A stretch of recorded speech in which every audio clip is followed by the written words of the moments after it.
A looming showdown between organized labor and the federal government over planned subsidy removal of petrol was hanging over our heads, but it appears the evil day has been postponed.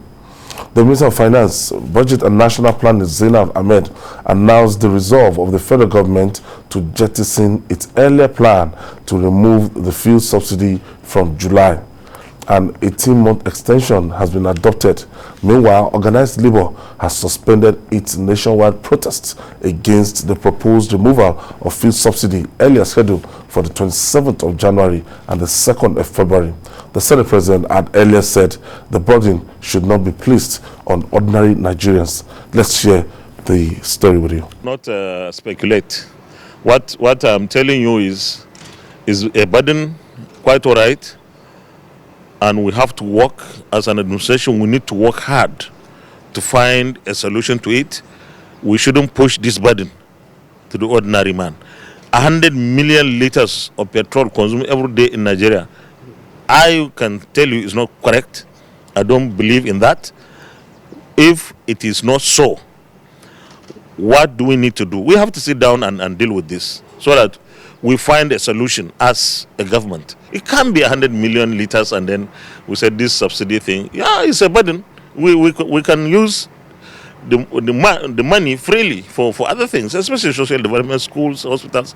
But if we don't do something, how are we sure that it will not even become 200 million liters by the time this thing is, we just remove it, and it's going to take a whole lot of stress on the lives of the people. So I just want to commend Mr. President that he didn't order anybody to say that petroleum subsidy will be removed, even though we know it's a burden. So now our task is, as an administration, we must find a solution.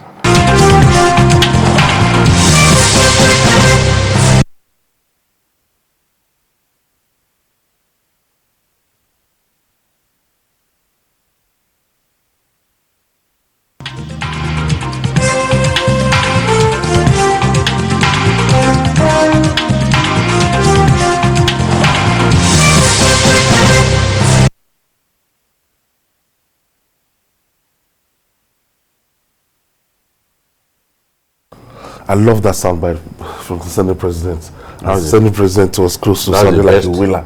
Yes, that's the best I've seen from him since he got into the Senate.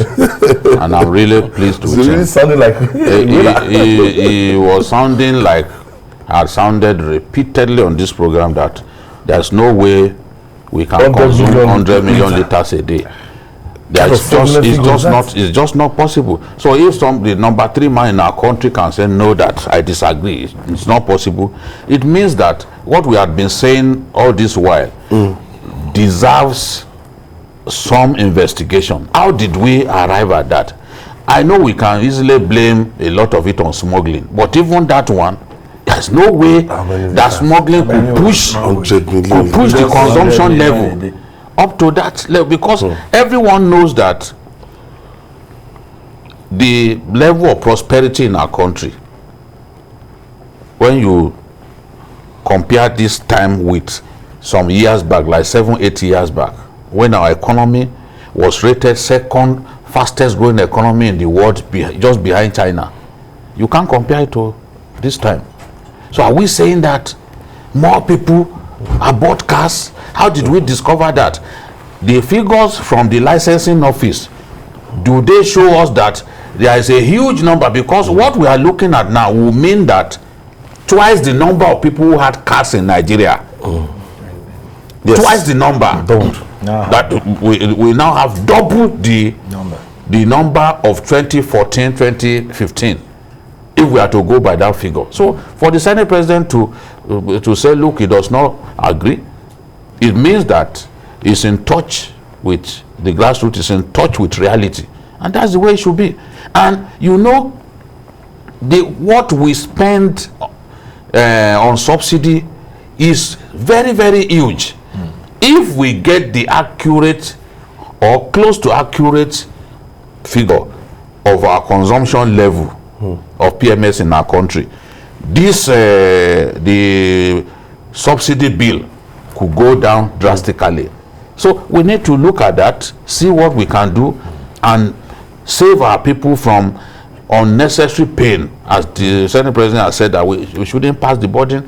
I'm happy that in response to plans by Labour to go on strike, other people to have been talking that, is this thing workable? Is it possible? You know, we were talking about it on Sunday.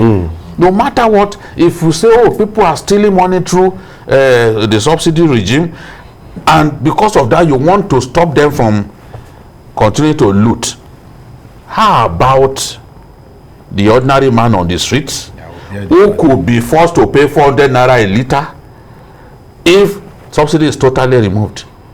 So we have to think, we have to always look at the bigger picture. That is the thing. I supported removal of subsidy, no doubt about it. But even on second thought, I ask myself, how does the poor man, the ordinary man, get by? Look at how much it costs to move around in Lagos. It's actually expensive. Very, very. Commuting in Lagos is very expensive. Now, that is before the price of petrol is doubled, though, because this one will double the price. At the rate we are going, it will double the price. The higher the price in the international market, the higher the landing cost here.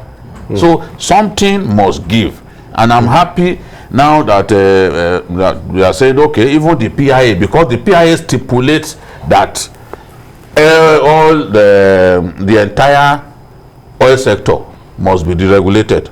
So if we wanted to remove oil subsidy because it is a precondition for PIA to take off, then what do? Government has said, okay, we are even suspending the implementation of PIA by 18 months. So people would then argue that, okay, we told you that they are just waiting for the 2023 election to be.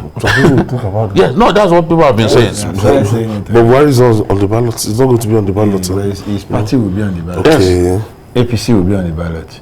You see, let me quickly start from the fact that I, just like many other Nigerians, supported the call for subsidy removal years back. But I will remind you that some of us supported it on the strength that people are giving us alternatives. Another set of possible leaders, would-be leaders of the country, are saying it is doable. It can be done. We can do away with subsidy.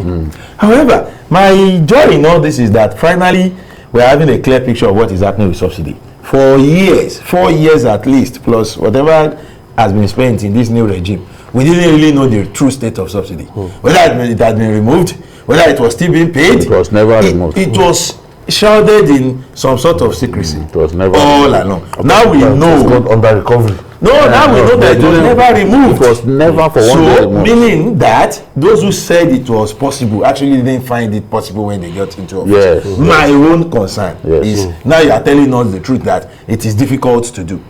The implication is on the average Nigerian. Remove subsidy, Nigerians will pay more. And you know my worry, it may not even solve the problem of theft in the oil industry. And if that happens, we will be the fall guys. Nigerians will be the fall guys. We'll be back to square one. Therefore, what I will canvass for, it is good that Labour came out strongly this time. And what did we have in return? Government is suspending by 18 months. I am not going to be the mouthpiece on what people are saying, but the time limit, the coincidence with the 2023 presidential election is not making the suspension something people are clapping for. Nigerians are afraid that we have only postponed the evil days. That's it is now the main issue. The issue of whether you will remove it or not is now secondary. Nigerians are worried that why is it that we cannot confront issues headlong and solve it? Why are we always postponing after the 2023 election? What happens next? I have Barnabas calling from Ikorodu in Lagos State. Thank you for joining us, Barnabas. Good evening. Good evening. Yes. Good evening, journalist Hangout. Good evening, Barnabas. Good evening, sir. I greet you, Barnabas. Welcome, sir. Thanks. We thank God for your life, sir. Oh, thank you. Thank you for the information that we are getting from you. God bless you. My 8-year-old son, each time he hears your voice, he mentions the name. We are very happy. You will become a journalist too one day. My contribution is this, like what the gentleman by your other side said. What APC did, what they are doing, rather the government, is just to postpone the doomsday. At the end of the day, they will still remove subsidy. What they are doing is, as soon as we are out of the circle, once they will do the election, the emerges, subsidy will definitely go. And like the 18 months they said, if you look at it, they are just looking at when Dangote refinery will take off. That's why they said it will end in June. Then Dangote refinery, they said it will take off by third quarter, which starts from July. So at the end of the day, we'll still go back to what we are running away from. If you ask my opinion alone, I would suggest they take the big decision now. Before Thank you, Barnabas. Talking about taking the big decision now, Jide, even if a new administration comes there, and if they take this kind of decision, Yes. the administration will become unpopular instantly. There's no how. But timing is always the issue. If anything. Yes. When Jonathan wanted to do it, at the time people had traveled home, you chose New Year. That was the wrong time to do such a thing. You chose New Year. Some of them were stuck in the village. But I must give it to President Muhammadu Buhari, because what he tried, what he did, from that 87 naira to 140 something naira, Jonathan couldn't have tried that. Yes. No administration have tried that, and he did it, and people did not take to the streets. So lucky as at that time. No, not that they didn't really take to the streets. The NUC and the NLC strike was not totally successful. But if you recall, in some places people demonstrated. You know, in some places people were not allowed to go to work. We remember people like Asiwaju Bola Ahmed Tinubu were the ones who made sure that the strike didn't work here in Lagos. If not for the role that he played, reining in the, you know, if you want strike to succeed, work on the URTW. If they keep their vehicles at home, yes, the streets will be you wake up in the morning, in some strategic you can't see any bus driver. So Asiwaju, being a stakeholder in the administration, worked on Oluoma and his people. So they didn't allow that strike to succeed. This is exactly what happened. You know, we had movements that time. Yes, so they movement all over. NLC mobilized. They prepared for the strike. Fixed dates for rallies. They came out. But in addition to that, is the issue of expectations. It was a new government.